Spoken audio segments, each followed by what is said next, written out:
Hello guys जजलोपा नमस्कार। ल आज चाहिँ म तपाईँहरूलाई टुर गराउँदैछु, यात्रा गराउँदैछु थाइल्यान्डको सानो झलकहरू है। र मैले के लिए त्यो पनि म तपाईँहरूलाई देखाउने छु मेरो पसलको लागि भनेर।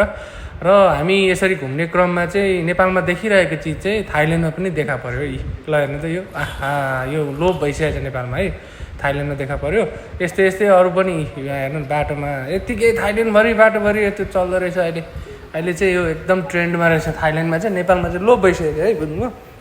त्यसपछि हामी अलिक पर गयौँ, पर त झन् एउटा स्ट्यान्डै रहेछ यसको, यस्तो दामी स्ट्यान्ड रहेछ है।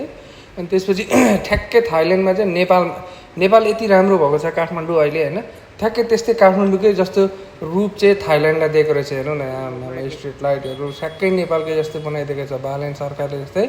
थाइल्यान्डमा पनि यसरी नै बनाएको रहेछ चट्ट स्ट्रिट लाइट, अनि घर पनि पुरै वाल सबै सेतो, अनि यो बाटोमा तारहरू एउटै नभएको यो खालको चाहिँ थाइल्यान्डमा बनाएको रहेछ। र हामी यसरी थाइल्यान्ड घुम्दै जाँदाखेरि पेटी पनि हेऱ्यौँ क्या, मान्छे हिँड्ने पेटी ठ्याक्कै नेपालको जस्तो बनाएको छ थाइल्यान्डमा।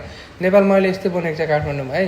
त्यसपछि हामी सिधै गयौँ सिटियुएसको हाम्रो ग्राहकवर्गको लागि भनेर एक झोला सामान, जसमा चाहिँ 70,000 सामान हामीले रेडी पारेको छौँ, आउँदैछ है।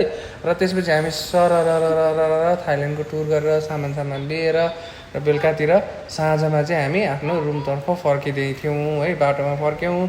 र यहाँको मान्छेहरूको पनि एकदम राम्रो क्या, गाडी देखेपछि रोकिने, गाडीलाई जाने दिने, अनि बाटो कट्ने।